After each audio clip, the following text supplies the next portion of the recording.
يا اخي فكرة ان انت تصحى الصبح تلاقي مصر راحت الامارات بطيارات بعدة مهندسين مقاتلين فنيين قطع غيار، سهولتها في صعوبتها، حصل امتى وازاي وفين؟ يا راجل ده انت لما بيبقى في عفش معدي في الشارع عندك مصر الجديدة بتعرف. يا راجل انت لما قال فردة كعب مسافة السكة صدق.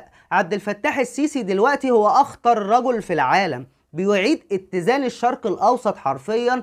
مصر هي كبيرة الوطن العربي دلوقتي، تقدر تقول غير كده؟ ولو انت شايف ان المادة هزلية او للسخرية او فاني يعني، فانا مش محتاج ان انت تسمع الكلام، لان انت طربوش برخصة كبير.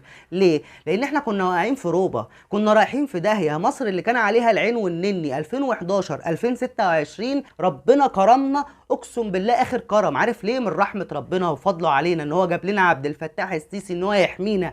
الجيش المصري هو اللي كان ليه فضل على مصر ان هو يحميها. مين بقى الجيش المصري ده بقى اللي كان ليه فضل علينا؟ ما اخويا يا ابني، اخويا واخوك وانا وانت، اقسم بالله احنا اللي حامينا مصر دي، احنا رجالتها. فاي حد وقف على الحدود، وقف في الشارع سهر كده عينه كانت مفتحه، فتقول له شكرا. الخليج كله دلوقتي قاعد على نار بسبب ان ايران ممكن تنش في اي لحظه. اه والله اخواتنا اللي عايشين في الغربه، لو انت ليك حد اتصل بيه يقول له انتوا عاملين ايه، وضعكم عامل ازاي هناك، قال لك الدنيا بايظه. هقول لحضرتك على معلومه، ان ولي العهد السعودي رفض استخدام القواعد العسكريه السعوديه من قبل القوات الجويه والعسكريه للولايات المتحدة الأمريكية. عارف ده معناه إيه؟ معناه إن كل خطط مضيق هرمز بالضغط بتاع ترامب عليهم اختلف، ضاع. في حاجات دلوقتي بتحصل تحت الترابيزة، مين اللي كان سبب فيها؟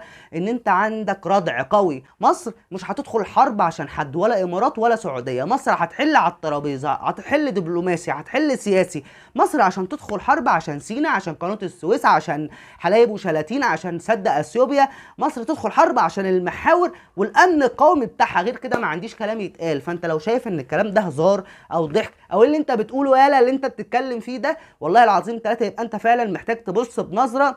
انا ما اعرفش اقول لك نظرة ايه، بس انت فعلا محتاج تراجع نفسك، محتاج تبص، محتاج تفهم. لو انت مش فاهم تسكت، ما هي حاجة من الاتنين. مصر الان تعد هي اكبر دولة في الشرق الاوسط، لها اسم ولها كيان ولها صوت مؤثر وقوي. حفظ الله مصر وشعبها وجيشها وعبد الفتاح السيسي.